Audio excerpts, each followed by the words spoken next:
एक रामदीन नाम आदमी मंदिर में सेवक था। उसका काम मंदिर की साफ सफाई करना था। भक्तों और श्रद्धालुओं द्वारा दिए गए दान में से थोड़ा बहुत उसे मंदिर के पुजारी द्वारा दे दिया जाता। इसी से उसकी गुजर बसर चल रही थी। वह अपनी जिंदगी से बहुत परेशान और दुखी था। मंदिर में काम करते करते वह दिन भर अपनी जिंदगी को लेकर शिकायतें करता रहता। एक दिन शिकायत करते हुए वह भगवान से बोला, भगवान जी, आपकी जिंदगी कितनी आसान है। आपको बस एक जगह आराम से खड़े रहना होता है। मेरी जिंदगी को देखो, कितनी कठिन जिंदगी जी रहा हूँ मैं।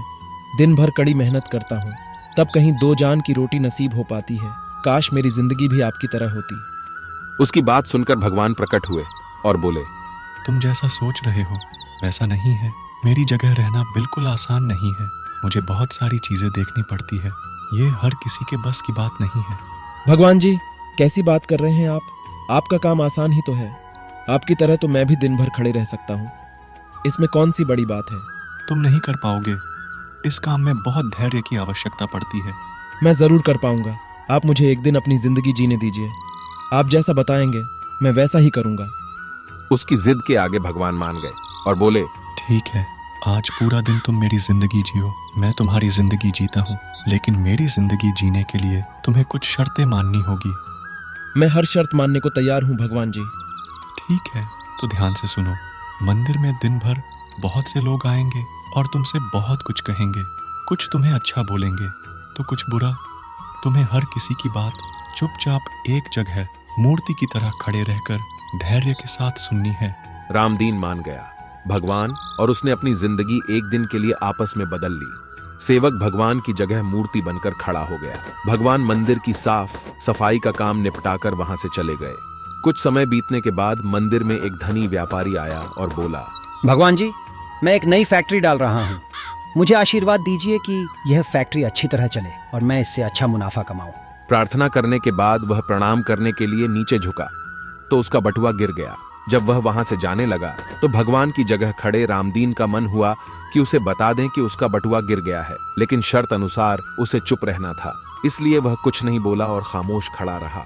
इसके तुरंत बाद एक गरीब आदमी वहां आया और वो भगवान से बोला, भगवान जी, बहुत गरीबी में जीवन काट रहा हूँ। परिवार का पेट पालना है, माँ की दवाई की व्यवस्था करनी है। समझ नहीं पा रहा हूँ कि इतना सब कैसे करूँ। आज देखो, मेरे पास बस 1 रुपया है। इससे मैं क्या कर पाऊंगा? आप ही कुछ चमत्कार करो और मेरे लिए धन की व्यवस्था कर दो। जैसे ही वह जाने को हुआ, उसे नीचे गिरा व्यापारी का बटुआ दिखाई दिया। उसने बटुआ उठा लिया और भगवान को धन्यवाद देते हुए बोला, भगवान जी, आप धन्य हैं। आपने मेरी प्रार्थना इतनी जल्दी सुन ली। इन पैसों से मेरा परिवार कुछ दिन भोजन कर सकता है। माँ की दवाई की भी व्यवस्था हो जाएगी। भगवान को धन्यवाद देकर वह वहां से जाने लगा। तब भगवान बने रामदीन का मन हुआ कि उसे बता दे कि वह बटुआ तो व्यापारी का है, उसे मैंने नहीं दिया है। वह जो कर रहा है वह चोरी है। लेकिन वह चुप रहने के लिए विवश था, इसलिए मन मारकर चुपचाप खड़ा रहा। मंदिर में आने वाला तीसरा व्यक्ति एक नाविक था। वह 15 दिन के लिए समुद्री यात्रा पर जा रहा था।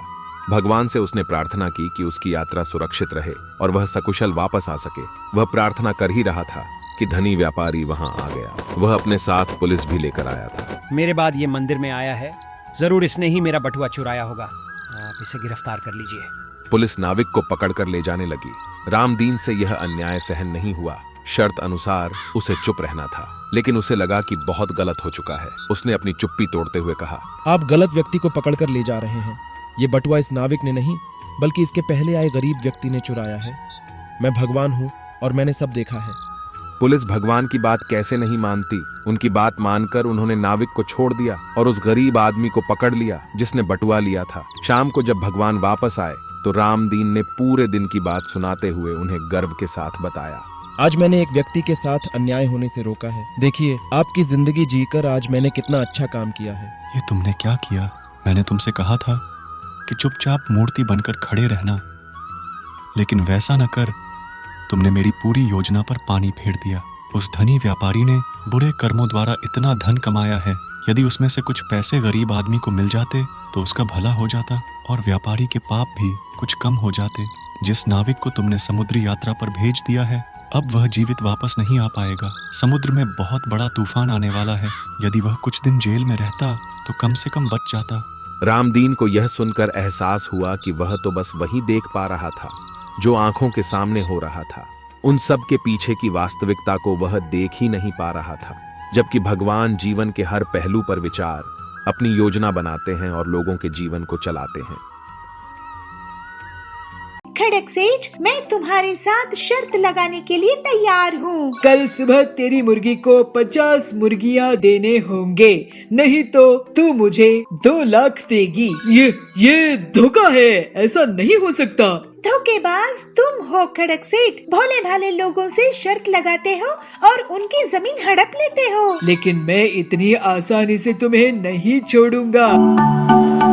बहुत साल पहले पीलू एक गांव में मुर्गियों का व्यापार करती थी, लेकिन पीलू के पास जो भी मुर्गी होती वो चुपचाप भाग जाती थी। लेकिन उसके पास एक मुर्गी थी जो बहुत सालों में घर के बाहर भी नहीं गई और उसे रोज एक अंडा देती थी। पीलू सोच में पड़ जाती कि वो एक अंडे का क्या करे, क्योंकि एक अंडा तो कोई नहीं खरीदेगा। पीलू सोचती है, अब मैं इस एक अंडे का क्या करूं? मेरे पास तो कोई मुर्गी टिकती ही नहीं है। पता नहीं मुर्गियों को मैं क्यों ना पसंद हूँ। एक ही मुर्गी है जिसको मैं लवली कहती हूँ, इसका एक अंडा कौन खरीदेगा? मैं ही खा जाती हूँ। वैसे भी एक अंडा बेचकर पैसे तो मिलने से रहे, कम से कम अपना पेट एक अंडे से तो भर ही लूंगी। ऐसे ही एक दिन पीलू अपनी मुर्गी के साथ जंगल घूमने के लिए निकली। अब बहुत दिनों से बाहर नहीं गए हैं, इस मुर्गी को घर में ही नहीं छोड़ सकती,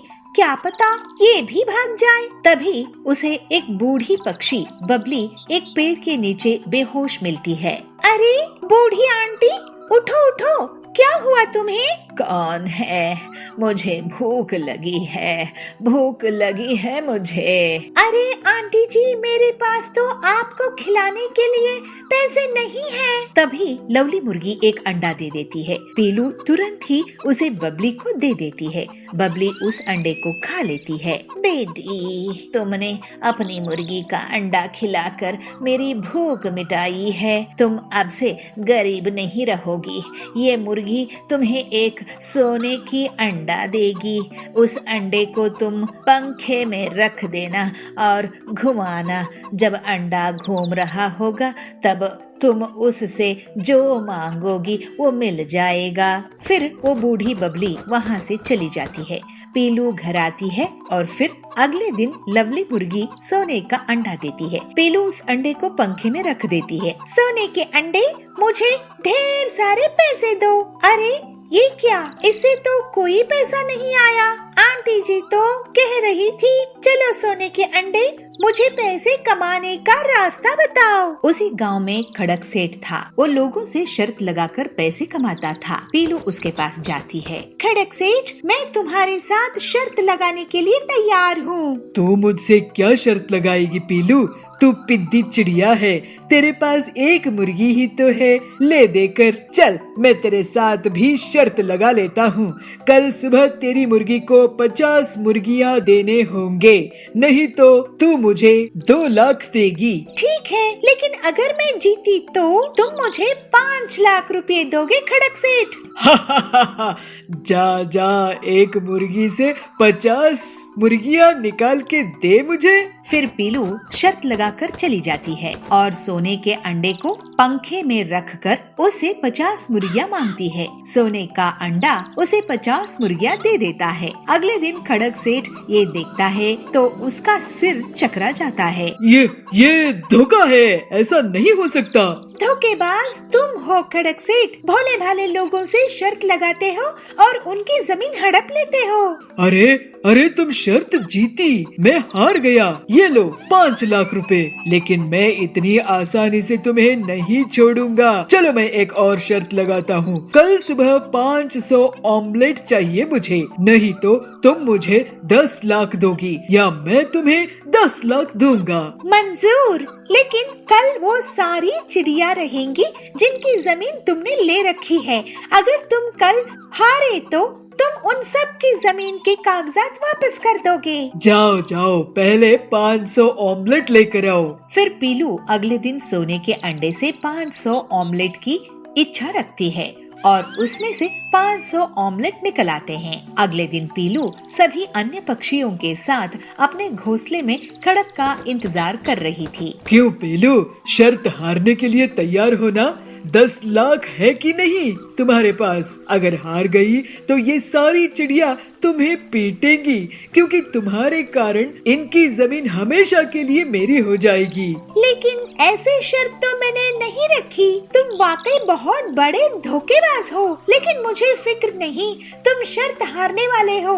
ये देखो, ऑमलेट गिन लो, पूरे 500 है। अरे अरे नहीं नहीं, मेरा सिर चकरा रहा है, इतने सारे ऑमलेट। वो भागने लगता है, लेकिन सारे पक्षी उसको पकड़कर पीटने लगते हैं और अपनी जमीन के पैसे ले लेते हैं और पीलू को 10 लाख रुपए मिल जाते हैं। इस तरह से पीलू सबकी मदद करके खुशी खुशी रहने लगती है।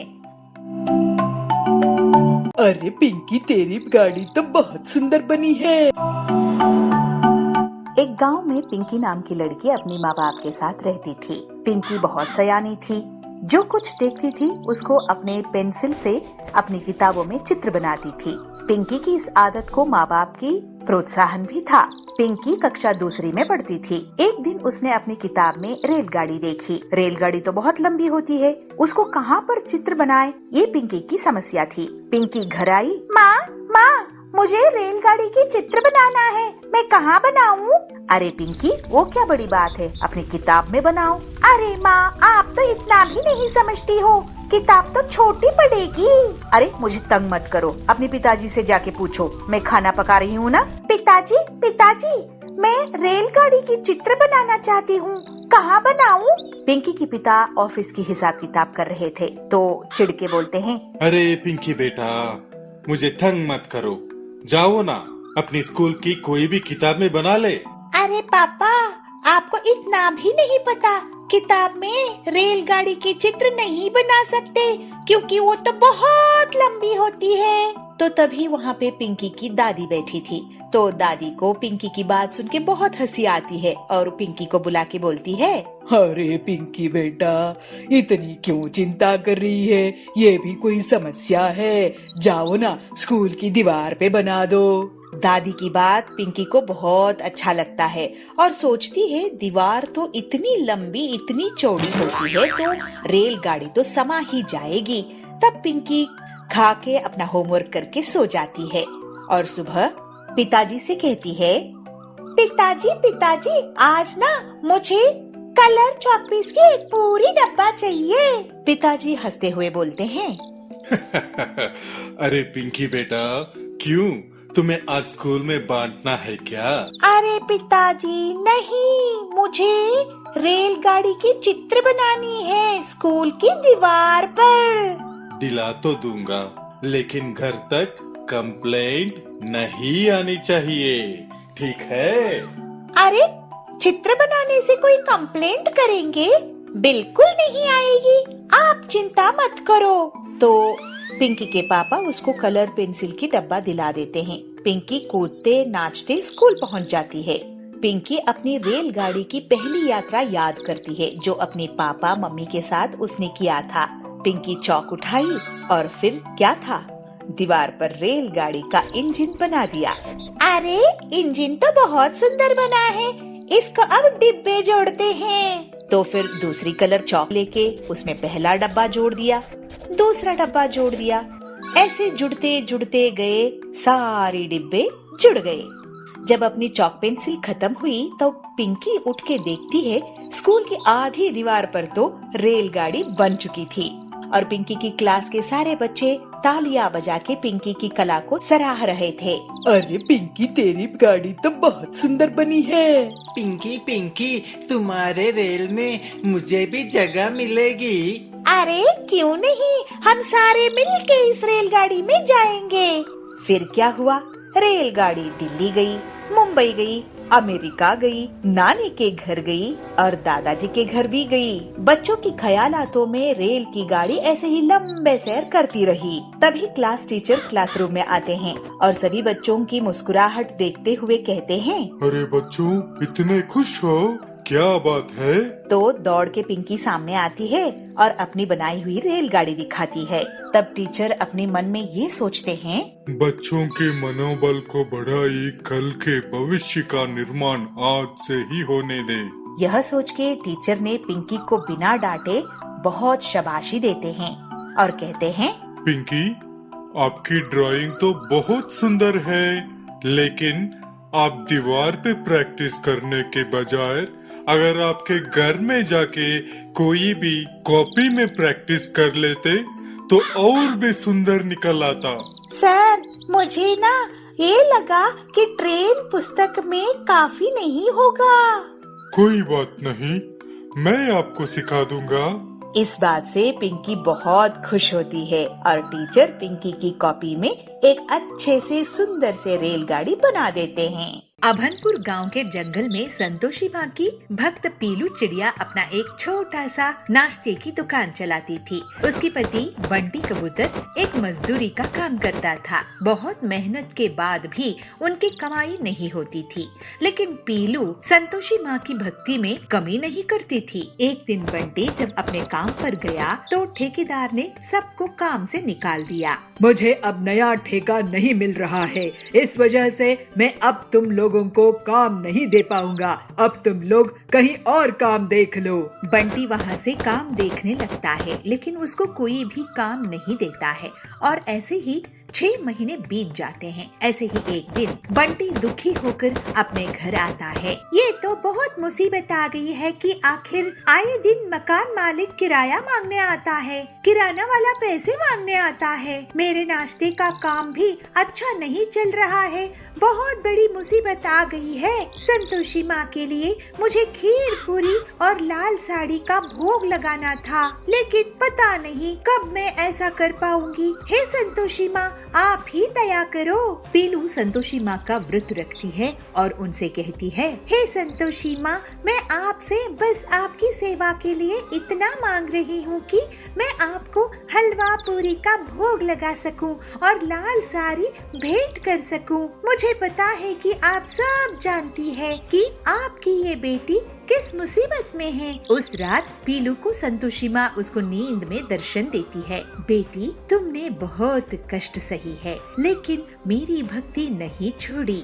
मैं तेरे व्रत से बहुत खुश हूँ और अब डर मत, क्योंकि अब तेरे सारे दुख दूर होने वाले हैं। तुझे एक मदद मिलेगी। और फिर माँ अंतर ध्यान हो जाती है। अरे, मुझे संतोषी माँ ने खुद दर्शन दिए। जय संतोषी माँ, जय जय संतोषी माँ। उस दिन काम की तलाश में बंटी हरिया तोता के पास जाता है। हरिया काका, मुझे कुछ काम दे दो, मेरे घर की बहुत बुरी हालत है। क्या हुआ बंटी, तुम तो बहुत कमजोर लग रहे हो। बंटी उन्हें पूरी बात बताता है। हमारे लिए घर का खर्च भी निकालना मुश्किल हो रहा है।